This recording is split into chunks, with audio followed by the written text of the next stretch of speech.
CH4 ಕ್ರಿಯೇಷನ್ಗೆ ಸ್ವಾಗತ. ಯಾವ ರೀತಿ ಸ್ಪೀಡ್ ಬೋಟ್ನ ತಯಾರು ಮಾಡೋದು ಅನ್ನೋದ್ರ ಬಗ್ಗೆ ನಿಮಗೆ ಎಕ್ಸ್ಪ್ಲೇನ್ ಮಾಡ್ತಾ ಹೋಗ್ತೀನಿ. ಖಂಡಿತ ನೀವು ಈ ವಿಡಿಯೋದಲ್ಲಿ ವಾಚ್ ಮಾಡ್ಬೋದು. A4 ಶೀಟ್ ಒಂದು ಶೀಟ್ ತೊಗೋಬೇಕಾಗುತ್ತೆ. ದೃಶ್ಯದಲ್ಲಿ ನೋಡ್ತಾ ಇದ್ದೀರಾ, ಸೇಮ್ ಅದೇ ಥರ A4 ಶೀಟ್ನ ಒಂದು ಬದಿಯನ್ನು ಕ್ರಮವಾಗಿ ಫೋಲ್ಡ್ ಮಾಡಬೇಕಾಗುತ್ತೆ. ದೃಶ್ಯದಲ್ಲಿ ನೋಡ್ತಾ ಇದ್ದೀರಾ, ಒಂದು ಸೈಡು ಫೋಲ್ಡ್ ಮಾಡಬೇಕಾಗುತ್ತೆ. ಅದಾದ ನಂತರ ಇನ್ನೊಂದು ಬದಿಯನ್ನು ಪೇಪರ್ನ ಸಮಾನಾಂತರವಾಗಿ ಮತ್ತೆ ಫೋಲ್ಡ್ ಮಾಡಬೇಕಾಗುತ್ತೆ. ವಿಡಿಯೋದಲ್ಲಿ ನೋಡ್ತಾ ಇದ್ದೀರಾ ಅನಿಸುತ್ತೆ, ಅದೇ ಥರ. ಅದಾದ ನಂತರ ಮತ್ತೆ ಹಿಂಬದಿಯಾಗಿ ಅದಕ್ಕೆ ನೇರವಾಗಿ ಪೇಪರ್ನ ಫೋಲ್ಡ್ ಮಾಡಿ. ದೃಶ್ಯದಲ್ಲಿ ಕಾಣ್ತಾ ಇದೆ, ನಿಮಗೆ ಅಬ್ಸರ್ವ್ ಮಾಡ್ತಾ ಇದ್ದೀರಾ. ಅದಾದ ನಂತರ ಮತ್ತು ನೇರವಾಗಿ ಎರಡು ಸಮಾನಾಂತರವಾಗಿ ಪೇಪರ್ನ ಫೋಲ್ಡ್ ಮಾಡಿ. ಓಕೆ. ಅದಾದ ನಂತರ ಇಲ್ಲೇ ಒಂದು ಟ್ವಿಸ್ಟ್ ಇದೆ ನೋಡಿ. ಹೀಗೆ ಪೇಪರ್ನ ಮಧ್ಯೆ ಹಿಡ್ಕೊಂಡು ತ್ರಿಭುಜಾಕಾರವಾಗಿ ಪೇಪರ್ನ ಮಡಚಬೇಕಾಗುತ್ತೆ. ಅಲ್ಲಿ ನೋಡ್ತಾ ಇದ್ದೀರಾ ದೃಶ್ಯದಲ್ಲಿ, ತ್ರಿಭುಜ ಆಕಾರವಾಗಿ ಪೇಪರ್ನ ಮಡಚುವ ಮೂಲಕ ಮೇಲೆ ಇರುವ ಪೇಪರನ್ನು ಕೂಡ ಅದೇ ಥರನೇ ಮಡಚಬೇಕಾಗುತ್ತೆ. ನೋಡ್ತಾ ಇದ್ದೀರಾ ದೃಶ್ಯದಲ್ಲಿ.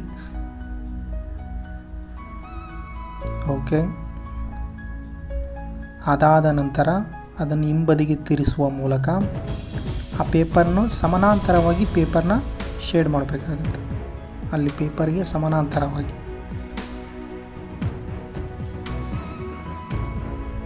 ಓಕೆ.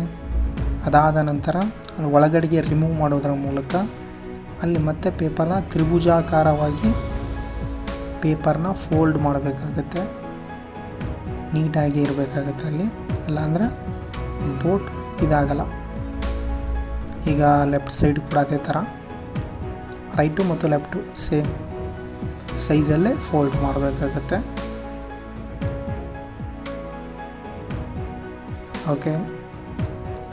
ಇದಾದ ನಂತರ ಒಂದು ಕಡೆ ಒಂದು ಸೈಡಲ್ಲಿರುವಂಥ ಪೇಪರ್ನ ಅದಕ್ಕೆ ಸಮಾನಾಂತರವಾಗಿ ಮತ್ತೆ ಫೋಲ್ಡ್ ಮಾಡಬೇಕಾಗುತ್ತೆ. ದೃಶ್ಯದಲ್ಲಿ ನೋಡ್ತಾ ಇದ್ದೀರಾ, same left and right side. ಅದಾದ ನಂತರ ಮೇಲ್ಗಡೆ ಇದೆಯಲ್ಲ ಪೇಪರ್, ಅದೇ ಥರ ಅದನ್ನು ಕೂಡ ಒಂದು ಬದಿಯನ್ನು ಮಾತ್ರ ಶೇಡ್ ಮಾಡಿ ಮತ್ತೆ ಅದನ್ನು ರಿಪೀಟಾಗಿ ಅದನ್ನೇ ಮತ್ತೆ ಶೇಡ್ ಮಾಡಬೇಕಾಗುತ್ತೆ. ದೃಶ್ಯದಲ್ಲಿ ನೋಡ್ತಾ ಇದ್ದೀರಾ, ಸಿಂಬಲ್ ತೋರಿಸ್ತಾ ಇದ್ದೀನಿ. ಸೇಮ್ ಈಗ ಲೆಫ್ಟ್ ಸೈಡ್ ಕೂಡ ಅದೇ ಥರ ಸೇಮ್ ಅದೇ ಥರನೇ.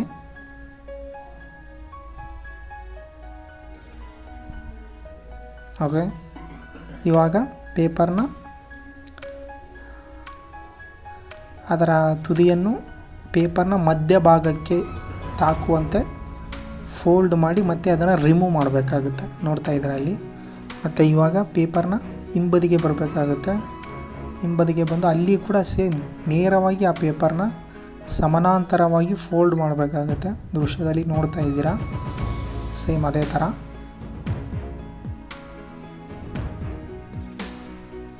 ಓಕೆ. ಮತ್ತು ಅದಕ್ಕೆ ಫೋಲ್ಡ್ ಮಾಡಬೇಕಾಗುತ್ತೆ, ಮತ್ತು ರಿಮೂವ್ ಮಾಡಬೇಕಾಗುತ್ತೆ. ನೋಡಿ, ಆ ಥರ ಎರಡೂ ಕಡೆ ಫೋಲ್ಡ್ ಮಾಡಿದ ಮೇಲೆ ಈ ಥರ ಕಾಣುತ್ತೆ ಪೇಪರ್. ಅದಾದ ನಂತರ ಇಂಪಾರ್ಟೆಂಟ್ ಇಲ್ಲೇ ಇದೆ ನೋಡಿ, ಸ್ವಲ್ಪ ಕ್ರಿಟಿಕಲ್ ಇದೆ, ನೀಟಾಗಿ ಅಬ್ಸರ್ವ್ ಮಾಡಿ. ಓಕೆ.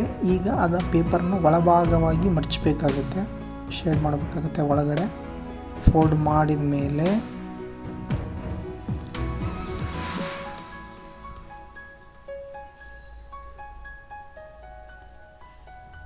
ಓಕೆ. ಈಗ ಇವೆರಡನ್ನು ಮಾಡಿ, ಈಗ ಇಲ್ಲೇ ಕ್ರಿಟಿಕಲ್ ಇದೆ ನೋಡಿ ಸಿಚುವೇಶನ್, ಸ್ವಲ್ಪ ಇಲ್ಲಿ ಅಬ್ಸರ್ವ್ ಮಾಡಿ. ಈಗ ಎರಡೂ ಪೇಪರ್ಗಳ ಮಧ್ಯೆ ಒಂದು ಪೇಪರ್ನ ಹಾಕುವುದರ ಮೂಲಕ ಮಡಚಬೇಕಾಗುತ್ತೆ. ಅಲ್ಲಿ ನೋಡ್ತಾ ಇದ್ದೀರ ತಾನೇ, ಇಲ್ಲಿ ದೃಶ್ಯದಲ್ಲಿ ಕಾಣ್ತಾ ಇದೆ. ಆ ಥರ ನೀಟಾಗಿ ಫೋಲ್ಡ್ ಮಾಡಿದ್ರೆ ಅಂಟುತ್ತೆ. ಓಕೆ. ಈಗ ಲೆಫ್ಟ್ ಸೈಡ್ ಕೂಡ ಅದೇ ಥರ. ಓಕೆ. ಅವನ್ನೆರಡು ಫೋಲ್ಡ್ ಮಾಡ್ಕೊಳ್ಳಿ, ಆದರೆ ಬೋಟ್ ಚೆನ್ನಾಗಿ ಬರುತ್ತೆ. ದೃಶ್ಯದಲ್ಲಿ ನೋಡ್ತಾ ಇದ್ದೀರಾ.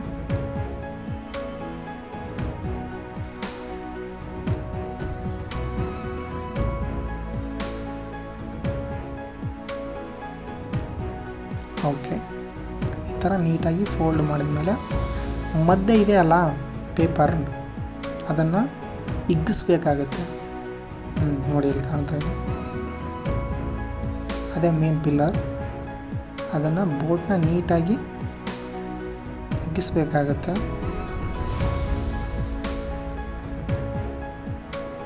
ಓಕೆ, ಇಷ್ಟು ಮಾಡಿದರೆ ನಿಮ್ಮ ಪೇಪರ್ ಬೋಟ್ ಪೂರ್ಣ ಆಗುತ್ತೆ. ನೋಡ್ತಾ ಇದ್ದೀರಾ? ಖಂಡಿತ ಇಂಥ ವೀಡಿಯೋಸ್ಗಳಿಗಾಗಿ CH4 ಕ್ರಿಯೇಷನ್ ಚಾನಲ್ನ ಫಾಲೋ ಮಾಡಿ ಮತ್ತು ಪೂರ್ಣವಾಗಿ ನೋಡೋದಕ್ಕೆ ಧನ್ಯವಾದ. Thank you so much.